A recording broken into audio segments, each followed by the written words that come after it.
नमस्कार, times of Swaraj में आप सबों का स्वागत है और मैं हूं संतोष सिंह। और आज हम टाइम्स ऑफ स्वराज में चर्चा करने जा रहे हैं, क्या लालू का जो आधार वोट है या यूं कहे आरजेडी का जो आधार वोट है एमवाई, वो अब दरकने लगा है। क्योंकि रुपौली के उपचुनाव में जिस तरीके की चीजें सामने आई हैं, वो संकेत है कि मुसलमानों ने आरजेडी से दूरी बनानी शुरू कर दी है। हालांकि इसकी शुरुआत 2019 के लोकसभा चुनाव में आरजेडी की भूमिका को लेकर ही चर्चा में आनी शुरू हो गई कि 2019 में जिस तरीके से लोकसभा चुनाव के दौरान आरजेडी का रुख कांग्रेस के साथ जिस तरीके का रहा, जिसका असर कन्हैया के साथ जैसा रहा, असर दिखा। और उस वजह से क्या हुआ, आरजेडी से मुसलमान दूरी बनाना शुरू कर दिए। इस वजह से कि उनको लगने लगा कि आरजेडी कॉमनल फोर्सों के साथ लड़ने में उस तरीके की तत्परता नहीं दिखाता है जिस तरीके से विधानसभा में ये दिखाते हैं। और लोकसभा चुनाव में भी कई ऐसी कंस्टिट्यूंसी जो है 2019 में जहां यादव को मुसलमान वोट नहीं किए, उसको लेकर भी थोड़ी मरमरिंग था इस बात को लेकर मुसलमानों में। 2020 के विधानसभा में वो चीजें साफ उभर कर सामने आएगी कि कई सीटों पर एआईएम के साथ मुसलमान चले गए, तो उसका नुकसान उठाना पड़ा। 2024 के चुनाव में जब पूरा नेशनल नैरेटिव मोदी के खिलाफ गोलबंद हो रहे थे, उस दौर में भी बिहार के यादव हिंदू बने हुए थे। हिंदू के रूप में उन्होंने कई कंस्टिट्यूंसीज में वोट किया, जिस वजह से अररिया में आरजेडी के मुस्लिम प्रत्याशी चुनाव हार गए। उसका इंपैक्ट दरभंगा और मधुबनी में भी पड़ा। इतना ही नहीं, हिना साहब के साथ जो उनकी भूमिका रही आरजेडी की, उसका नुकसान उनको छपरा में भी उठाना पड़ा, वैशाली में भी उठाना पड़ा। और रुपौली उपचुनाव में तो भाई अति हो गए। पूर्णिया के लोकसभा क्षेत्र में तो वैसे भी यादव और मुसलमानों ने तेजस्वी को नजरअंदाज ही नहीं किया, दरकिनार कर दिया।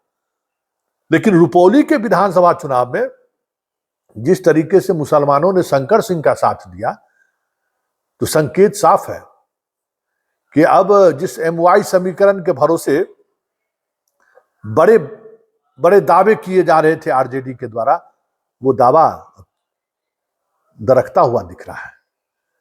क्योंकि अररिया में मुसलमानों का आरजेडी का साथ छोड़ना संकेत साफ है कि आने वाले 2025 के चुनाव में भी आरजेडी को लेकर मुस्लिम मतदाता असहज रहेंगे।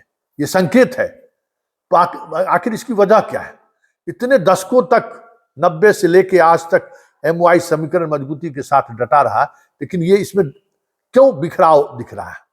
उसकी दो तीन वजह है। एक तो पुराने जितने एस्टेब्लिश मुस्लिम लीडर थे, तस्मुद्दीन हो, शहाबुद्दीन हो, फातमी हो, चाहे अब्दुल बारी सिद्दीकी हो, एक एक करके लालू परिवार इन तमाम मुस्लिम नेताओं को नजरअंदाज करते चले गए और ऐसे मुस्लिम नेताओं को तवज्जो देने लगे जिनका कोई जनाधार नहीं था। हाँ, पैसा बल था। अब कटिहार मेडिकल कॉलेज के जनाब को राज्यसभा भेज दिए, वो तो पैसा देके राज्यसभा गए।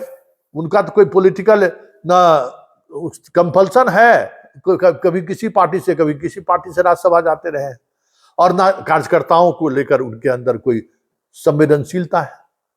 फिर मधुबनी वाले बीएड वाले को भेज दिए।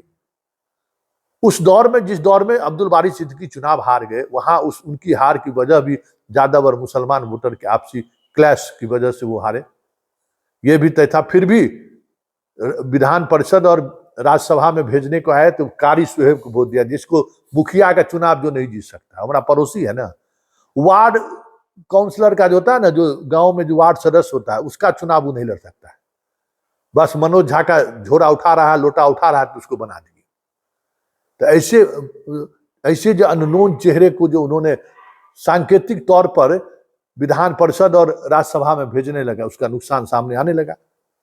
मुस्लिम नेताओं को लगा या मुस्लिम वोटरों को लगा कि सिर्फ प्रतिनिधित्व के नाम पर ये ऐसे मुसलमानों को विधान परिषद में या राज्यसभा में भेज रहे हैं जिनका कोई राजनीतिक वजूद नहीं है, या फिर ऐसे नेता को भेज रहे हैं जो कोई राजनीतिक मांग नहीं करने की स्थिति में, पैर छूने वाला नेता सबको भेज रहे हैं। तो ये इमेज तो बना। और इस इमेज में कहीं ना कहीं ये भी रहा कि इनको जब नेशनल लेवल पर जब नैरेटिव की बात होती है, मोदी के खिलाफ गोलबंदी की बात होती है, तो उस समय में लालू परिवार अंडर टेबल डील करने लगते हैं। कन्हैया से इनको परहेज है, पप्पू यादव से इनको परहेज है, कीर्ति झा आजाद से परहेज है। ये ऐसे चेहरे थे जो मुसलमानों के साथ राजनीति करके अन्य जातियों को भी जोड़कर एनडीए को कमजोर कर सकते थे, लेकिन ऐसे लोगों का साथ इन्हें नागवार गुजरा। तो रुपौली का चुनाव संकेत है कि 2025 के चुनाव में प्रशांत किशोर जिस प्रयोग को आगे लेके बढ़ रहे हैं ना, एआईएम के साथ मुसलमान जाए चाहे नहीं जाए, प्रशांत किशोर और ऐसे निर्दलीय प्रत्याशी के साथ जरूर जाते हुए दिखेंगे जो कहीं न कहीं आरजेडी और बीजेपी को हराता हुआ दिख जाए उनको।